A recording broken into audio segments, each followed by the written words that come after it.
जिज्ञासु भाइयों एवं बहनों, एक व्यक्ति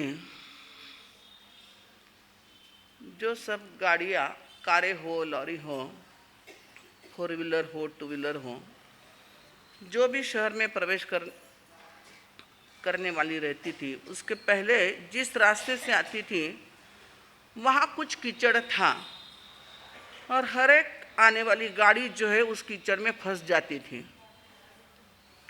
और वहाँ पर एक वर्कशॉप लगा करके एक छोटा सा झुपड़ी बना करके एक व्यक्ति रहता था और जैसे कोई गाड़ी उस कीचड़ में फंस गई दौड़ करके आता था, धक्का लगाता था, गाड़ी को कीचड़ से बाहर निकालता था। लोगों को लगता था ओहो कितना अच्छा इंसान है, हर एक को मदद करता था और खुश होकर के उसको कोई 50 रुपए, 100 रुपए, 200 रुपए जो भी है देते थे। एक दिन एक कार चालक ने 100 की नोट हाथ पर थमाते हुए कहा, मित्र, दिन भर में बहुत कमाई होती होगी, उसकी अपेक्षा रात में ज़्यादा कमाई होती होगी, है ना? समझे ना भाषा? रात में ठीक करो कि रात कमाई करो। बोले रात को ज़्यादा कमाई होती होगी। तो उसने कहा, नहीं साहब, तपस्वी पहुँच रहे।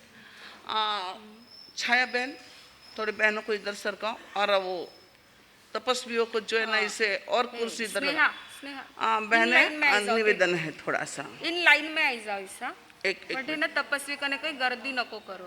एक मिनट, जो ऑरेंज साड़ी वाले भी बैठे ना थोड़ा आगे सरक जाइए। पातरडी वाला हाँ, एक लाइन में इसी बटने रही, एक लाइन बनाई। आप इधर सरके ना थोड़ा सा, सरक जाइए। फक्त मारो निवेदन है, एक्शन नको करो, प्रैक्टिकल में सरको। एक्शन चल रही फक्त मारा 2 मिनट पर्व का दिन में वेस्ट मत करो, मारी बात अधूरी रह जावे પછી।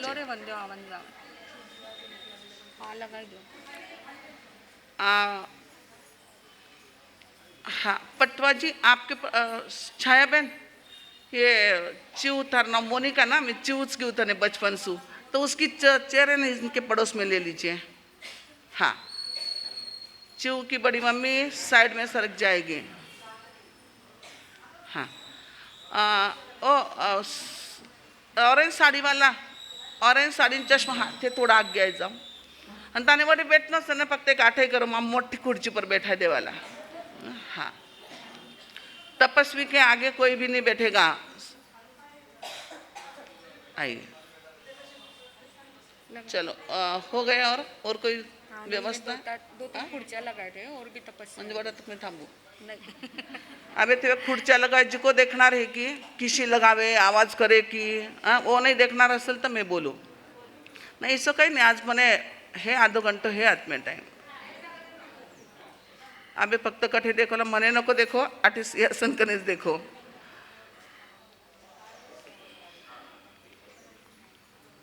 तो उसने कहा,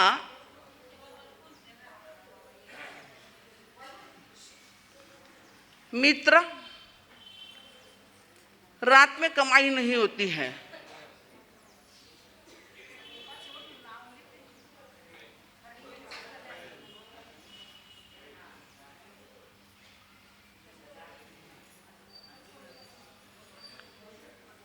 उस कार मालिक को आश्चर्य लगा, अरे दिन में कितनी कारें फंसती है और ये निकालता है, लोग उसको पैसे देते, दिन में इतनी कमाई होती है तो रात में तो दुगुनी होनी चाहिए।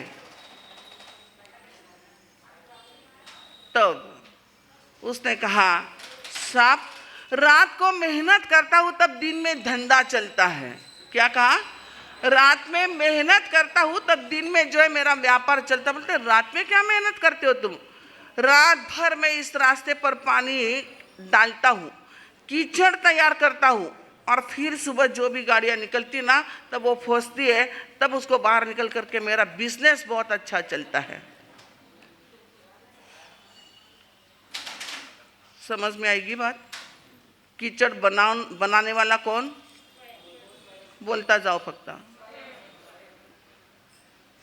कहानी नहीं समझी गई. पाछी क्यों? कीचड़ बनाने वाले स्वयं और कीचड़ से बाहर निकालने वाला भी कौन? वही व्यक्ति है. आज दिन तक कई करे. कीचड़ निर्माण करने वाले भी हम, फंसने वाले भी हम, और फिर अपेक्षा रखते उस कीचड़ से हमको तीर्थंकर परमात्मा बाहर निकाल देवे, संत महात्मा बाहर निकाल देवे. परंतु पुरुषार्थ किसको करना पड़ेगा? आपको हाथ दे देंगे, हाथ में हाथ तो मिलाना आपको ही पड़ेगा ना. और ये पर्युषण पर्वत जो है, इस तुम्हारे कीचड़ से, संसार की कीचड़ से, कषाय की कीचड़ से बाहर निकालने के लिए 8 दिन के लिए यहाँ पर पहुंचे थे. आपका सोच करके जवाब देना, पर जवाब देना, आपका पर्युषण पर्व के साथ रिश्ता कौन सा है? परिजन वाला रिश्ता है या मेहमान वाला रिश्ता है? हाँ मैं हाँ किया कि लगे बोलता बंद हो गया. कौन सा रिश्ता आपका? परिजन वाला यानी स्वजन वाला रिश्ता है, अपने परिवार वालों का रिश्ता जैसे रिश्ता है, या मेहमान वाला रिश्ता है? मेहमान वाले हाथ ऊपर करो. एक भी हाथ ऊपर करा, क्योंकि मन माले में सभा में अरे चुकी रहेगी तो अपना हाथ ऊपर दिखने आईला. बंदो वो भी मानसिकता नहीं. देखिए, मुझे तो सिर्फ चेक करना तुम्हारी साधना कहाँ पहुंच रही है, जहाँ के वहां है तुम लोग.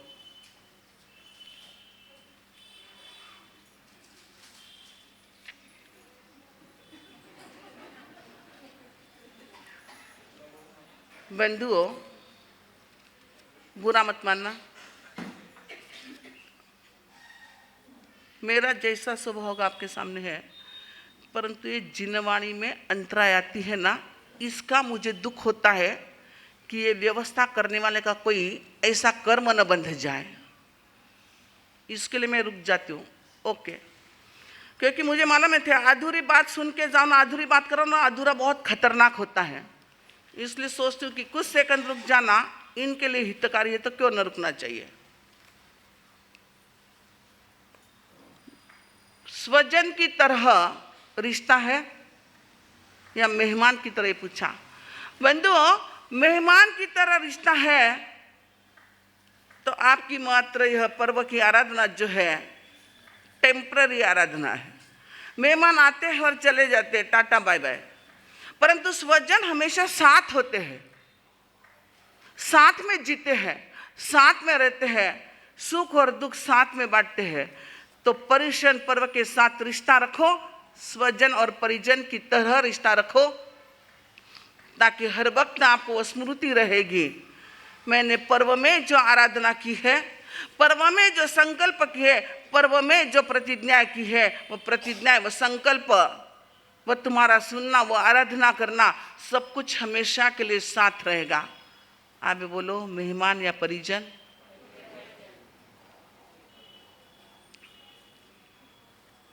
आज का विषय ड्रेस और एड्रेस. किसका? ड्रेस और एड्रेस आज का प्रवचन का विषय है. अजीब सा लगा होगा आपको थोड़ा, परंतु बहुत सुंदर यह चिंतन परक जो है हमारे पूज्यवर का यह विषय दिया हुआ है. ड्रेस बदल जाता है तो एड्रेस बदल जाता है, और एड्रेस बदलते ही अधिकार का क्षेत्र भी बदल जाता है.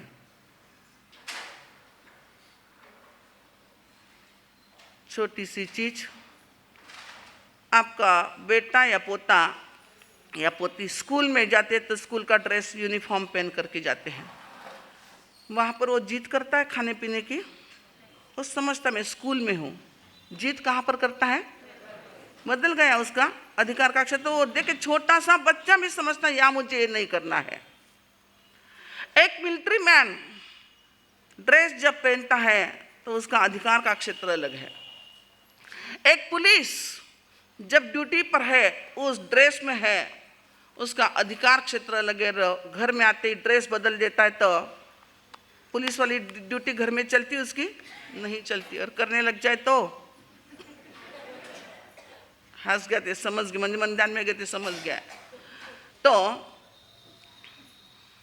पुलिस भी ड्रेस जब बदल देता है तो उसका अधिकार का क्षेत्र अलग हो जाता है। शादी विवाह में आप कौन सा ड्रेस पहनते हो? इसी सादी साड़ी पहनने जाओ कि नहीं, अलग से वो ड्रेस अलग हो जाता है। कई घटना में, कई अकस्मात कोई घटना हो गई है या किसके शव यात्रा में जाते, वहां का कोई कीमती वस्त्र पहन करके जाते हो, आप घर पर नहीं जाते हो, वहां पर अलग से आपका ड्रेस होता है।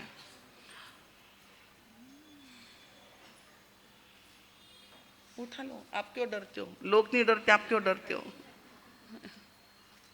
मैं डराना नहीं चाहता।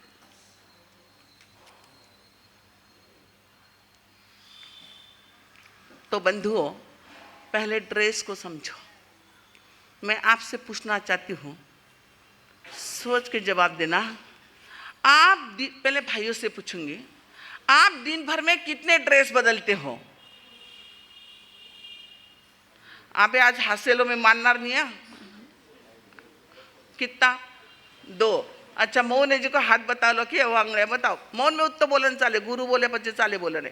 कितने ड्रेस बदलते हो? 2, 3। एक सामयिक का, एक दिन भर का और एक नाइट ड्रेस, 3। और बरसात में भीग गए तो चौथा ड्रेस। अविनाश भाई कितने? 2। बाकी के सब मेंबर इधर सामयिक वाले, वाह क्या यूनिटी भाइयों में, सबकी 2 ही उंगलियां हैं। अटने पर्युषण पर्व ने छोड़ने रोज पूछू मैं ईसोनी की पर्युषण पर्व में 4च कलर रखा था ना, पण भाई इतनी होशियार वे 4 कलर में भी 8 साड़े तो पेरस ली वे नहीं, एक के कलर की 2 पर लिए। कितने ड्रेस बदलते हो दिन भर में? 2, 3, 4, चलो जरा में जरा 5, बस आई गो 5 आगे नहीं जाओ थे। 5 आगे पेरा ना सासू चिड़ने लग दिला, दिन भर में टाइम जावे किला। बंधुओं और बहनों, आप दिन भर में कितने ड्रेस चेंज करते हो इसका मुझे कोई लेना देना नहीं है। और मुझे लग रहा था शायद आपकी जो साधना चल रही है, आप प्रतिदिन जो श्रवण कर रहे हो उसके आधार पर जवाब मिलेगा, ऐसी मुझे अपेक्षा थी। बाहर के ड्रेस कैसे भी बदल लो, कितने भी पहन लो, कोई फर्क नहीं पड़ता, परंतु भीतर में कितने ड्रेस बदल रहे हो। कभी क्रोध का ड्रेस पहन लिया, कभी अहंकार का ड्रेस पहन लिया, कभी तिरस्कार का ड्रेस पहना दिया, कभी घृणा का ड्रेस पहन लिया, कभी ईर्ष्या का, तो कभी छल कपट का। बदलो कि नहीं बदलो ड्रेस? ये सारे क्या है? अंदर का ड्रेस बदला कि बाहर का सारा ड्रेस जो है बदल जाता है। हमारे आगमों में कितनी घटनाएं आ गई। अभी अभी आपने सुना, देखिए ड्रेस एवंता मुनि ने नाव तिरा दी थी, बराबर। साधु का ड्रेस पहना हुआ है परंतु नौका तिरा दी, बाकी के सारे क्रोध का नहीं बोलूंगी मैं, चिंतित हो गए। क्रोध शब्द मत दो, अंतानी इष्टि की सब है ना, थोड़ी बदल दे जो। अगर कोई संत थोड़े आवाज बदल करके बोल देना तो थे कई करो, क्यों मैंने आवाज बदली हो, घरे नहीं क्यों? आज है ना सुप्रिया जी मार सा घना गुस्सा में आ गया था। पहला गुस्सो किने के वो समझ लीजो, गुस्सो आवे ना सगो चेहरो लाल हो जावे, आख्या लाल हो जावे। ध्यान में ना थाने अनुभव थे, स्वतः कितनी बार आएला चेहरो आईना में देख लीजो। तो बंदो घर जाना है ना, संदेश अच्छा लेकर के जाइए। आप लोगों की आदत क्या है, स्थानक में कोई छोटी सी कमजोरी वाली बात हो गई, घर पर वह संदेश लेकर के जाते हो और फिर रोना रोते हो, माना घर का टावर आवे को नहीं। क्यों नहीं आते हो? आप घर चीज का लेकर के जा रहे हो। तो संत जो है चिंतित हो गए कि अरे ये छोटा बाण मुनि जो है इसने कच्चे पानी में जो है नाव गिरा दी। जैसे ही, मैं अब घटना रिपीट नहीं करूंगी, आपने अभी अभी सुनी है, परंतु हमारे एवंता मुनि ड्रेस बदल गया भीतर का। कौन सा ड्रेस पहन लिया? एक पश्चाताप का ड्रेस पहन लिया। ओहो, मैंने संयमी जीवन को स्वीकार किया है और मैंने क्या किया, इस संयम के खिलाफ जो है मेरा व्यवहार हो गया। कच्चे पानी में मैंने पात्री नाव तिरा दी है। बंधु, एक पश्चाताप का जो है, आलोचना का बोलो या पश्चाताप का बोलो, ड्रेस पहन लिया, किसकी प्राप्ति हो गई? केवल ज्ञान, केवल दर्शन की प्राप्ति मात्र एक छोटा सा ड्रेस बदलने से हो जाती है। तो आइए, भीतर के ड्रेस चेंज करने के लिए हमारे पर्युषण पर्व की आराधना चल रही है। बंधु, बाहर के ड्रेस को भी सामान्य मत लेना। ये बाहर का ड्रेस भी जो देखिए, आपने जब सामयिक का यूनिफॉर्म पहना है, आपने मुपत्ती बांधी, सामयिक लेकर के आप बैठे हो, यहाँ पर ड्रेस पहनने के पश्चात कोई भी आप गलत विचार तक नहीं करोगे, गलत आचार नहीं करोगे, गलत कार्य नहीं करोगे, गलत तुम्हारी सोच नहीं होगी। किसका परिणाम? यह एक ड्रेस का। ओह नहीं नहीं, मैंने सामयिक, अरे आपको अगर कोई कहते ना घनी गर्मी, थोड़ा सा बटन दबाई दे, फैन को दबाओगे? नहीं चलता। मोबाइल रो भी बटन नहीं दबाना है, ये आदत बंद करनी है। तो क्यों नहीं दबाओगे आप? क्योंकि आपको लगता है मैंने सामयिक लिए, मैंने सामयिक का ड्रेस पहनना, मैंने सामयिक पच बोल जाए, सुनन जैसी बातें। बंधुओं, जीवन में परिवर्तन तुम्हारा बाहर का ड्रेस भी लेकर के आता है, तो भीतर का ड्रेस तो तुम्हारे भीतर की सृष्टि को, क्या भविष्य की सृष्टि को बदल देता है। पूज्यवर हमेशा एक घटना फरमाते थे। एक माँ को इकलौता एक बेटे का जन्म हुआ, 4-6 महीने का बेटा, और पति का स्वर्गवास हो गया। माँ ने लाड़ प्यार उंडेल दिया, और बेटा जैसे 1 साल का हुआ ना, तो माँ जब जब भी कोई संत महात्मा को देखती तो लगता कितने छोटे मुनि, कितने स्मार्ट मुनि, सब देखो ना, ऐसा स्मार्ट सोरे ने, अरे बाप रे कितनी स्मार्ट किसा माँ बाप किसकी दे दी, थानी भले स्मार्ट नहीं, उन्हें तो दो। तो देखिए, अनुमोदना कीजिए, और जब नहीं देते तो आपको चतुर्मास कहाँ से मिलेंगे? क्या स्वर्ग से थोड़ी साधु संत टपकते हैं। दीजिए, घर में प्रेरणा दीजिए, वैराग्य की प्रेरणा दीजिए। आज ये वैराग्य की प्रेरणा तो शायद आपके घर से आउट ऑफ है ना, तेज बोला अगलो, मैं नहीं बोलूँ। तो बंधुओं, उस माँ का सपना था, उसने सोचा कि काश मेरा बेटा, देखिए एक ही संतान है, माँ को लगता था, माँ संस्कारी थी, काश मेरा बेटा बड़ा होकर के संत बने तो कैसा लगेगा। सपने बुन रही है, श्रेष्ठी बनने के स्वप्न नहीं, संत बनाने के स्वप्न देख रही है। मैं नहीं बन सकी पंचमारत को, परंतु मेरा बेटा कैसा लगेगा। और कहते कि 1 साल का बेटा, और उसने क्या किया, संत का ड्रेस पहनाया, मुपत्ती बांधी, छोटा सा पूरा यूनिफॉर्म पहनाया, और उसका फोटो निकाल करके रखा। कैसा लगता है? रोज देखती थी उस फोटो को। आजकल तो जन्मे न जरा कौन फोटोग्राफी शुरू हो जावे मोबाइल में, 1-1 घंटे की, कितना कमजोर बना रही है आपके संतान को आप। मोबाइल की रेज, टीवी की रेज, फोटो की रेज, समझिए इन चीजों को, और आप ही आपके बच्चों के शत्रु बने हुए हैं। तुम्हारी ये फैशन या तुम्हारा शौक आने वाली पीढ़ी को, शरीर को कमजोर और मन को कमजोर बना रहा है। उस माँ ने एक फोटो निकाला, उसकी सुंदर से एक तस्वीर बना करके रखी। रोज एक बार देखती, डेली देखती कि मेरा बेटा बड़ा होने पर संत बनेगा तो कैसा लगेगा। और बंधुओं, हमेशा जीवन में ऐसा नहीं होता कि जो सोचा वही हो करके रहेगा। बेटा जैसा युवा हुआ, अधिक लाड़, एक ही था ना लाड़ प्यार में, तुम्हारी बात करती हूँ, अधिक लाड़ प्यार मत उंडेलना, एक है तो, और इतने लाड़ प्यार ने उसको व्यसन में फंसा दिया। युवा हुआ, सब तक कुव्यसन में फंस चुका है, ड्रिंकिंग, ईटिंग, सब कुछ, सब तक व्यसन में सारी चीजें आ गई है। माँ चिंतित है। बेटा लगभग 22-25 साल का हो गया, रात को पीकर के आता है, सुबह देर से उठता है।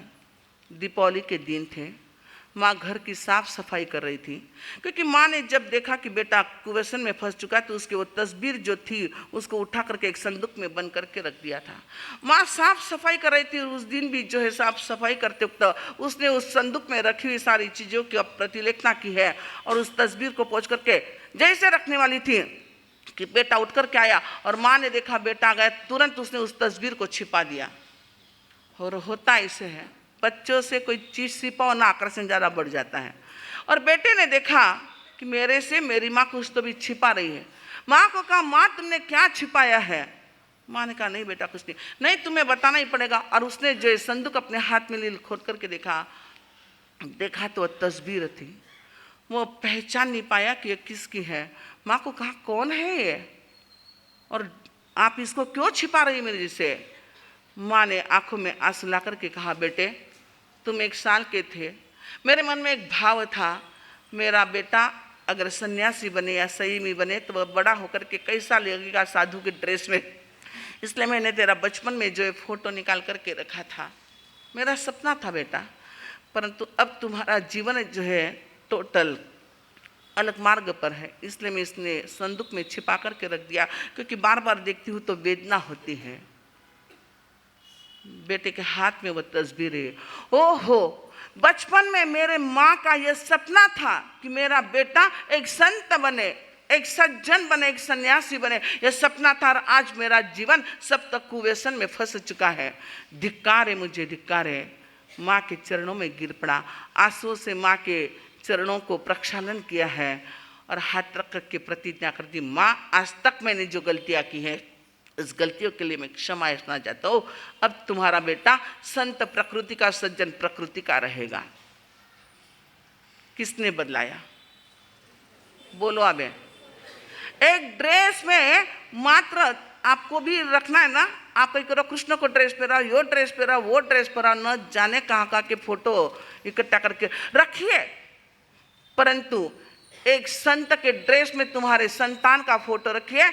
अगर बाय चांस वह कहीं गलत मार्ग पर जाए तो उसको एक बार तो बता ही देना कि बेटे तुम्हारे लिए हमारे दिल में ये भावना थी। हो सकता है एक छोटा सा स्वयं का फोटो देख करके स्वयं जागरूक हो सकता है। तो पर्व जो चल रहे हैं, पर्व कहते हैं आज दिन तक बाहर के ड्रेस बहुत सारे हमने बदल दिए, चेंज कर लिए। और बंधुओं, कीमती ड्रेस आप चाहते हो, आप सामान्य ड्रेस नहीं चाहते हो। और आपके ड्रेस में आप स्वच्छ रखना चाहते हो। एक धब्बा अगर आपके ड्रेस पर आ जाए, कई करो माया थानो 10,000, 25,000, 50,000 को ब्याउरो ड्रेस है और उस पर एक धब्बा अगर लग जाए तो क्या करती हो? ड्राई क्लीन में, बराबर। पर भीतर में कितने धब्बे लग चुके हैं, इस पवित्र आत्मा के ऊपर कितने धब्बे लग चुके हैं। कभी चिंता उसके ड्राई क्लीन में भेजा। ये पर्व के दिन यानी ड्राई क्लीन है हमारे यहाँ, धब्बे निकालने की ड्राई क्लीन है। चिंतित हो जाते हो और आप एक सुंदर और कीमती ड्रेस चाहते हो तो कीमती ड्रेस भी भीतर के चाहो। कहाँ कहाँ पर हमारी आत्मा ने कितने ड्रेस बदल दे। हर 1 मिनट में हमारे अंदर के ड्रेस बदल जाते हैं और जैसे ड्रेस बदल गया भीतर का, पता भी नहीं चलेगा। उस समय आयुष्य का बंद अगर हो गया, कभी आपका नरक का ड्रेस पहनना पड़ेगा, कभी तिरंज गति में पहुंच गए तो वहां का ड्रेस पहनना पड़ेगा, कभी बंदर बन गए तो कभी बिल्ली बन जाएंगे। न जाने तिरंज में कितने कितने ड्रेस बदलने पड़ेंगे। कभी देवगति का भी ड्रेस पहना होगा। आप ये मत समझो कि देवगति में सुख ही सुख है, वहां पर भी राग है, द्वेष है, क्रोध है, मान है, माया है, लोभ है, सब 4 कषाय है, 4 संज्ञा है, सब कुछ वहां पर भी है। संसार की सृष्टि वहां पर भी है। बंधुओं, एक इंसान के चोले में हो, मुझे याद आती है वह घटना। राम लक्ष्मण और सीता जब लंका विजय प्राप्त करके जो है अयोध्या में पहुंच रहे थे, लोग जो है विजयोत्सव मना रहे थे, सबके चेहरे पर खुशी थी, आनंद था। बंधुओं से मेरा निवेदन, ध्यान से इस घटना को सुनना। बहनों से भी ये कान में वोट डालने बैठ जाओ। लक्ष्मण उदास है, लक्ष्मण के चेहरे पर कोई प्रसन्नता नहीं है। और राम ने देखा और लक्ष्मण को पूछ लिया, भाई सभी के चेहरे पर प्रसन्नता, अपन स्वदेश में लौटे हैं, एक लंका पर विजय प्राप्त करके पहुंचे, आपके चेहरे पर ऐसी उदासीनता क्यों है? आप उदास क्यों हो? कभी पूछा आपके भाई को आपने कि भाई तुम्हारा चेहरा उदास क्यों है? कभी पूछा भाई को घर में कि तुम परेशान या उदास क्यों हो? बंदो पूछिए, तुम्हारा पूछना भी किसी को एक आनंद दे सकता है, एक आधार दे सकता है। और राम ने जो है पूछ लिया। लक्ष्मण ने उदास होकर के कहा, प्रभु बस उदासी इसलिए है कि आपके जैसे सामर्थ्यशाली भाई के होते हुए भी मुझे तीर क्यों लगा? मालूम है ना, तीर लगा था, लक्ष्मण मूर्छित हो गए थे। मालूम है ना, रामायण देख लो, वाचेलो नहीं पण देखेली चीज ज्यादा याद रहे। जीरा वास्ते आप सभा में जी का भी बैठे ना, प्रवचन में आना गड़ारा नीचे उतरना रच, नीचे जी का बैठे है ना, सुनकर चले जाइला। बंधुओं, आपका जैसा भाई के साथ में होते भी तीर लगाना, भाई इसका मुझे बहुत पीड़ा हो रही है, इसलिए उदासी है, मुझे उस विजय का आनंद नहीं आ रहा है। यह घटना क्यों घटित हो गई?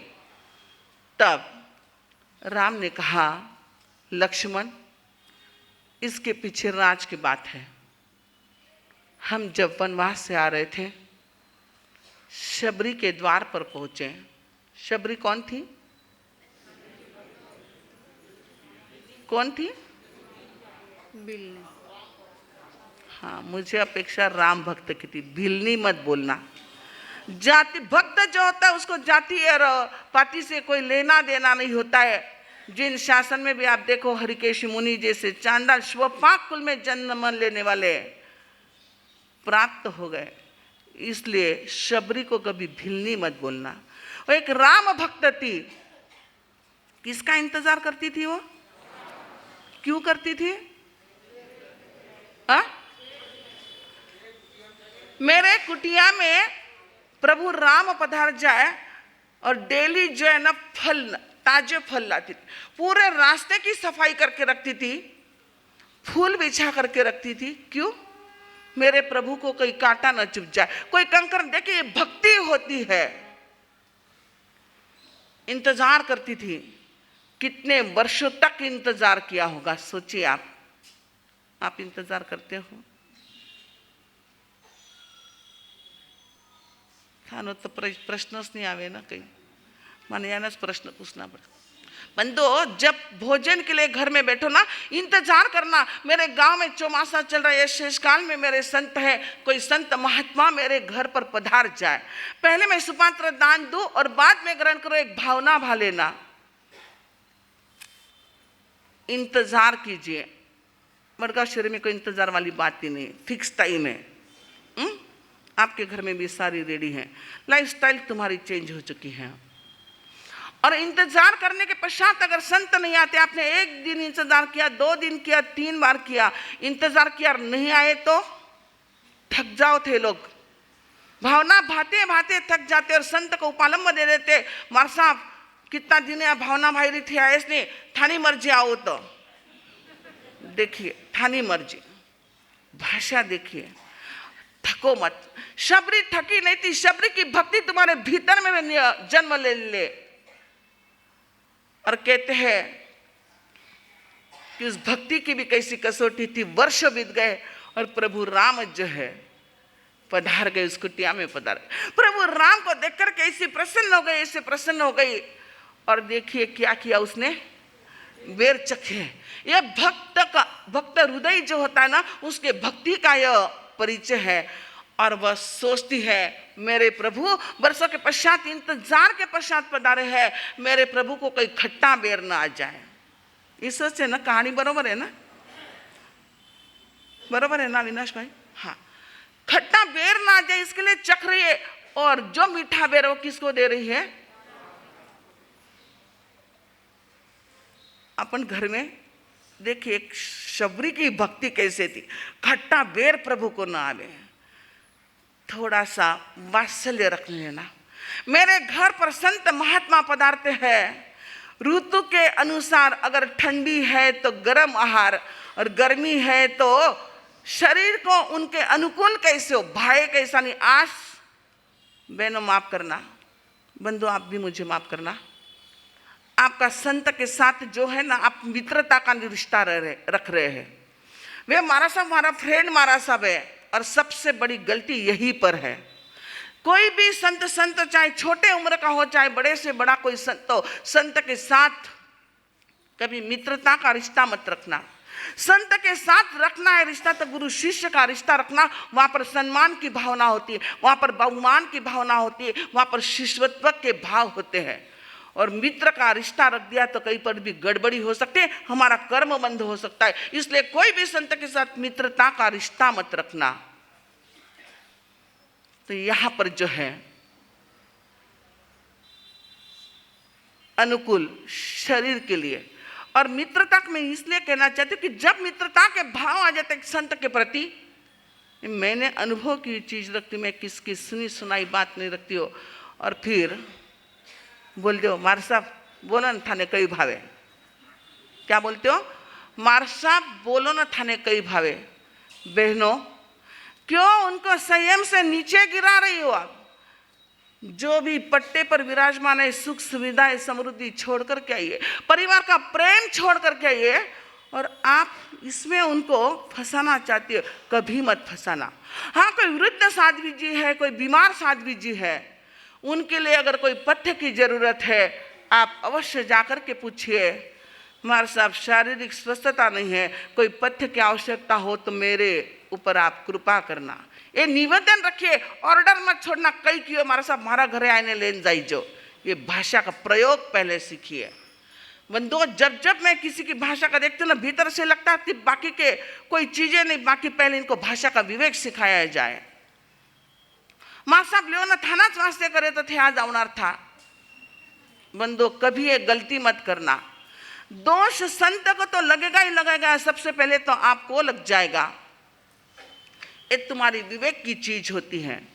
तो इधर शबरी जो है बेर दे रही है, राम ने बेर, जब वो झूठे बेर जो है बड़े प्रसन्नता के साथ जो ग्रहण करे कि ओहो कितना इसका इस शबरी माँ का मेरे ऊपर कितना प्रेम कि कोई खट्टा बेर नहीं आने दे रहे हैं। बहुत प्रसन्नता के साथ अरे घर वाला रोज तो भी नहीं खाओ जल्दी, अगर झूठा जाता ना तो एक बार ले लो भाई, झूठा मत छोड़ो, अन्न अन्न का अपमान नहीं होना चाहिए, नहीं वापरते, झूठा चला जाता है। और जब इस दृश्य को लक्ष्मण ने देखा, देखिए लक्ष्मण को तीर क्यों लगाए उसकी बात चल रही है। और लक्ष्मण ने जब देखा तो लक्ष्मण के चेहरे के हाव भाव बदल गए, मन में एक छोटी सी घृणा आ गई, तिरस्कार का भाव आ गया। ओहो ये शबरी मेरे प्रभु को झूठे बेर दे रही है, घृणा आ गई। बोला नहीं कुछ नहीं, मन में भाव आ गया, एक तिरस्कार का भाव आ गया शबरी के प्रति, एक घृणा का भाव आ गया, भाव आया और चला गया। उसका परिणाम था तीर लग गया। क्या था उसका परिणाम? तीर लग गया। एक ही बार एक ही व्यक्ति की मात्र घृणा किया, तिरस्कार किया। थोड़ा सा चिंतन करना, कितनी की आज तक मैंने तिरस्कार किया, कितनों की घृणा की, कितनों का अपमान किया है, कितनों के मैंने कठोर शब्दों का प्रयोग करके उनके दिल को चोट पहुंचा दी है। अरे धर्म सभा में आकर के भी अगर हमारा स्वभाव नहीं बदला तो कहां पर तुम स्वभाव बदलने के लिए जाओगे? तीर्थंकर की सभा में चले गए, संतों की सभा में चले गए, परिषण की आराधना कर ली, परंतु बोलने का विवेक तक नहीं समझ पाए। तो बंधुओं चाहे जितनी साधना हो जाए, तुम्हारे तिजोरी में नोटों के बंडल जो है रख करके आप खुश हो जाते हो, इतने खुश हो गए, ओह मैंने कितने रुपए कमा लिए, कितने रुपए कमा लिए। परंतु जब रेड पड़ती है, इनकम टैक्स वाले आते हैं और तिजोरी का माल बाहर आते हैं, तुम्हारी फाइल देखते हैं गैर कानूनी, सारा पैसा यो अर्थ है नूर 2 नंबर का आपके पास रखते या लेकर के जाते हैं? पक्को ना, मैंने जास्त मालूम नहीं है, मन घर छोड़ने भी 41 साल हुई गया है, यो से ना लेकर के जाते हैं। धर्म आराधना करके आप बहुत खुश हो रहे। हमारे साहब इस परिसर में हमने बहुत आराधनाएं की है। नोटों का बंडल देख करके खुश होता है व्यापारी, परंतु रेड पड़ती है तब चला जाता है, क्योंकि गैर कानूनी था। धर्म आराधना कर ली, ढेर सारी धर्म आराधना है, परंतु परिशन पर्व कहते हैं अगर तुमने गैर कानूनी किए, भीतर की कोई शुद्धिकरण किए बिना ही की है, भीतर में वही घृणा, वही तिरस्कार, वही अपमान, वही ईर्ष्या, वही छलका, वही अहंकार। अरे कोई छोटा सा बंधुओं, बहुत बार क्या होता है, अब आपको भी मेरा स्वभाव तो ध्यान में आया होगा, कभी कभार क्या होता है, उसको लगता है ना मैं इस शहर का बहुत बड़ा व्यक्ति हूँ, तो वो आता लेट और बैठना कहाँ चाहता है। मैंने एक दो जगह इस हुआ था, मैंने कहा तो भाई साहब जहाँ रहे ना वही बैठ जाइए, लोगों को लांग करके मत आइए। मैंने कभी परवाह नहीं की कि प्रसन्न हो जाए या नाराज हो जाए। मुझे तो क्या चौमासा करना जाना है, कहाँ जिंदगी काटना वडगांव शहर में या कहीं पर भी जहाँ चौमासा। तो बंधुओं, ये जब होती है ना आदत, ये भीतर का अहंकार बोलता है कि मैं इस शहर का बड़ा व्यापारी हूँ या धनाढ्य हूँ, ऐसा हूँ, फलांचन हूँ। तो ये अहंकार का त्याग करने के लिए, अहंकार का विसर्जन करने के लिए हमारे पर्व आते हैं। और बंधुओं, संत की सभा में तो, और भगवान ने आपको कितनी सुंदर एक समाचारी दे दी है, प्रश्न के पश्चात भी आएगी, परंतु एक समाचारी की एक छोटा सा नियम दे दूं। आपको सभा में जब आते हो संत के दर्शन को कैसे आना है बंधुओं? अविनाश भाई, हाँ बोलो, प्रमोद भाई, कैसे आना है? एकदम सीना तान करके आना है ना? नहीं मार साहब, मैं ऐसा हूँ, मैं ऐसा हूँ, मेरा नाम है, मैं इतने इसका चेयरमैन हूँ, ये हूँ, वो हूँ। बंधुओं, भगवान ने नियम दे दिया, जब संत त्यागी की सभा में जब आप आते हो, तब भगवान ने एक अभिगम दे दिया, अंजलिकरण। हाथ जोड़ करके आना है। यहाँ बैठे वहां से आप रहे, वहां से आपके हाथ जुड़ जाए। हाथ जोड़ने का अर्थ होता है तुम्हारे अहंकार का विसर्जन होने की यह प्रथम स्टेप होती है। मैं आपके सभा में आपके चरणों में विनम्र होकर के आ रहा हूँ, ये भाव उसके भीतर में होता है। तो हमारे भीतर की सृष्टि बदलने के लिए हमारे ये पर्व। और बंधुओं, कितना फास्ट समय निकल गया। आज का सूर्योदय कितवा? 7वां सूर्योदय आ गया है। 6 दिन के सूर्योदय संदेश आपने सुने, और आज का संदेश भी है, आप कीमती ड्रेस पहनो, धब्बा मत लगने दो, पवित्र ड्रेस तुम्हारा हो, स्वच्छ ड्रेस हो, सुंदर ड्रेस हो। सबसे पहले हमारे परिवार को संभालो, प्रारंभ परिवार से करो, क्योंकि परिवार से, घर से ही धर्म की शुरुआत होती है और वहाँ पर ही धर्म के साथ जिया जाता है। यहाँ पर पहले भी मैंने कहा था, सिर्फ मात्र ट्रेनिंग है, शांत बैठने की ट्रेनिंग है। नीचे बैठ जाओ, बाद में वंदन, नीचे बैठ जाओ, चालू व्याख्यान में वंदन नहीं करना। तो यहाँ पर सिर्फ आप शांत कैसे बैठ सको, उसके लिए आपको ये ट्रेनिंग दी जाती है। घर में जब कोई ऐसा वातावरण, प्रतिकूल वातावरण हो जाए, उस समय शांत रहे, ये ट्रेनिंग वहां पर आप प्रैक्टिकल जीना। राम जब वनवास में चल रहे थे, बंधुओं देखो भाइयों की कहानी, जब पूज्यवर के मुखारविंद से मैंने सुनी थी, तो भीतर में से एक हलचल पैदा हुई थी। क्या उस समय के प्रेम था, क्या वात्सल्य था, क्या स्नेह था, क्या परिजन एक प्रेम के संगठन में डोर में कैसा बंधा हुआ था। राम रास्ते से गुजर रहे थे, एक कांटा चुभ गया और कांटा निकाला राम ने,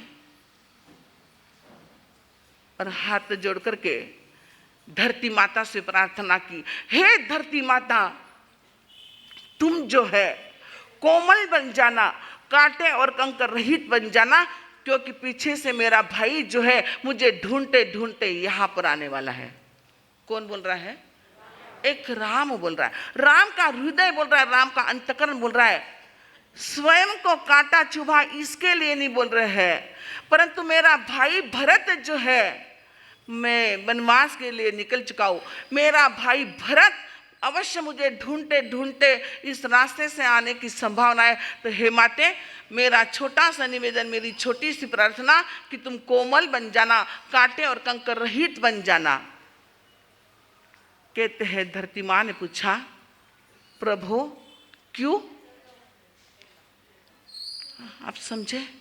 क्योंकि मेरा भाई जब आएगा, अगर तुम कठोर हो, कांटे और कंकर सहित हो, और मेरा भाई इस रास्ते से आएगा, तो मेरे भाई को भीतर में वेदना होगी। वेदना